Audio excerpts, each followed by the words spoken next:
Hello, subscribers, followers, or random person who is looking for some information on beginning to fly fish. If you haven't seen any of my other videos, sorry to bore you who have. Got a fly rod for Christmas, never done it before. Found a couple of gaps here and there. As a beginner to a beginner, trying to help share my experience, kind of like we're having coffee, and I'm letting you know what's going on. I love fly fishing now. I'm hooked, and I'm going to keep doing it. If you're an experienced fly fisherman, I'm sorry you came to this video because you probably know more than I do. Anyway, with that being said, today, or in this video, we're going to cover flies. What are flies slash bugs? I call them bugs. If that's wrong, I don't really care. So, there's a lot of flies out there. A lot of different stuff. Oh my gosh. My brain still hasn't wrapped itself around all the potential different flies that are out there. So I'm going to make it easy for those of you who maybe have never stepped foot in a fly shop yet. There's two different types of flies. Floating, sinking. That's it.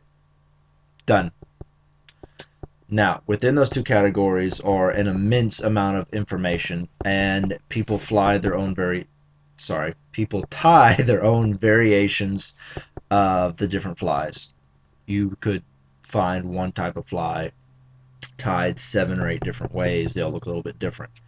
There's a million videos out there talking about entomology, the different types of flies, different types of bugs that they're trying to emulate and imitate. When you're trout fishing, that's very important. Trout can be very picky. When you're doing what I do most of, which is walking up and down rivers, looking for spots where small panfish might be, when you're trying to cast some stuff in a small reservoir because you're bored of throwing an actual spinner reel or a bait caster reel. You just want to try something different. The bugs don't matter as much. Okay. It just depends on, do you want to catch something on top of the water or do you want to catch something at the below the water? That's going to depend on what type of bug you're going to use. So I have a bunch of different fly boxes. We're going to go one by one. This is my magic box. And if some of you have never really seen some flies yet, you're probably going, oh my gosh, I know more than you do. Probably not really. The reason I call this my magic box, it has floating flies, it has sinking flies, and a variety of either. So I'm not going to go into the details of a woolly bugger and a caddis nymph or an Albert nymph or a clouser, these different things. Google flies, okay? I'm here to fill in the gaps. If you're like me, I like to walk up and down rivers. I like to catch little panfish on my little 4-weight rod. Want to know about weight rod? What does that mean? Different video or other videos. I don't know how well this is going to work, but we're going to try. A beaded prince nymph is my favorite river fly. It's a sinking fly. It's got a bead on it. You can get prince nymphs with no beads on it. But that is pretty much it. It is basically a hook with a bead to help get it down, and then it's got some frill and some flare. This one just basically has some brown feathers coming off of it. I've got some other ones that are a little bit more fancier, that have got some green on them, that have got some red on them. If I'm going to be honest, the most popular one that I have, let's see if this works, has 2 little yellow wings, has 2 little red tails coming off of its butt, and then it has like some sparkly, frilly stuff caught up inside there. I was out on a river the other day. I'm going to post photos at the end of this video of what I caught. I probably caught 30, 40 fish in a 2-hour period on one of those. I love it. You can get lots of different ones, but basically, especially when you're in a river, just having something that looks like some type of bug floating in the current. Now, if any of you are watching this and you have looked at different videos about different styles of fly fishing, you probably heard me say nymph, and I lost you. Nymphing, when you hear a professional explain it, especially when it comes to trout fishing, nymphing sounds really, really hard. I thought so, but it's really, really not. Okay, learn to cast. Hopefully, I'm going to get some videos. Like I said, I just started this. I want to get some videos up of what I do. Um, I was nymphing on this river. Nymphing. I say that because if a pro saw me, they'd probably flip out. And all I was doing was I found some spots with some cover, just like if I was using my ultralight, that I was going to throw some type of jig in and just bounce it on the bottom.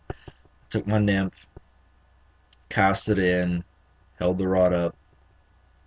I've got an 8'6" rod, held it up, let it go by. You know, and you get the little bite, catch them. It's really easy. Yes, it might take a little bit of experimenting.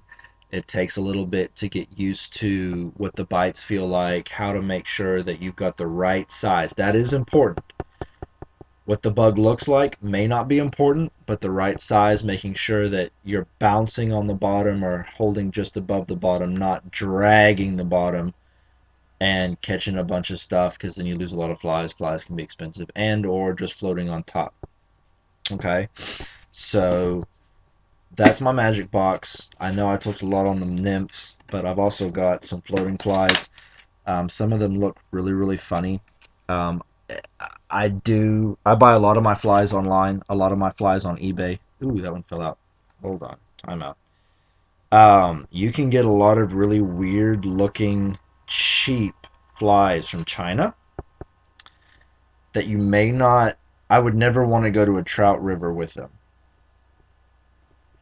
But for catching like bass and panfish, see, ooh, these ones, these bright reds and yellows, um, those, it's like 99 cents for 12 or something.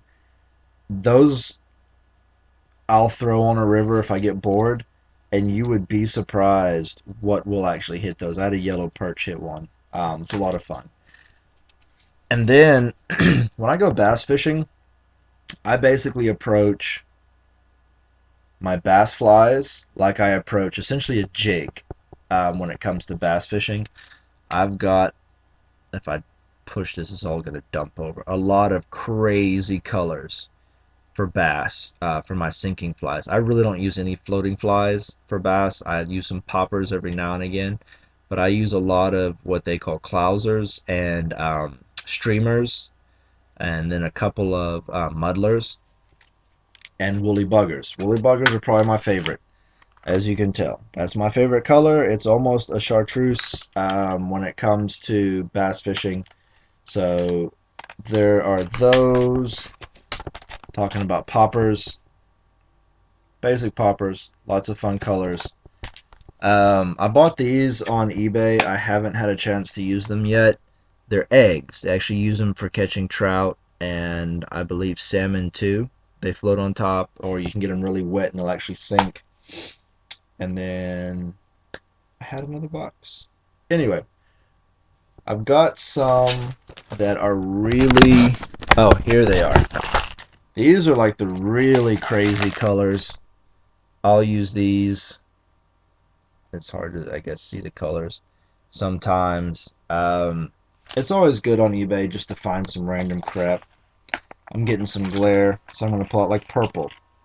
I mean, really? It's purple, it's glittery. I've got some jigs and some worms that look exactly the same. So don't be too intimidated by bug choice. If you're like me, who lives in a more urban area that's not the mountains, you're going to be doing more river fishing than you're going to be trout fishing. Buy stuff you think the fish that you're used to finding is going to eat. I also like to find guys that tie their own flies, and I'll actually buy directly from them. I'd rather buy directly from them than Orvis or Bass Pro or eBay. There's actually a lot of guys that tie their own flies on eBay, give you a great price. They're great products. I would highly recommend looking at a couple of different ones on there. If any of you guys are on eBay and you tie your own flies, let me know. I will buy them if I like them. Then, if you subscribe to me, I will buy your flies and I will talk about them on eBay and Instagram. Speaking of which, Instagram, look me up. I am Bushrat2008. You'll see a lot of my photos of the fishing that I've been doing, any fun and exciting things that I do on a regular basis, mostly coffee and fishing. Anyway, hope you guys have learned something. Please ask questions. Please subscribe. I would really love to be able to fill any voids or gaps in new coming to fly fishing information that's out there that's not already there. Tight lines.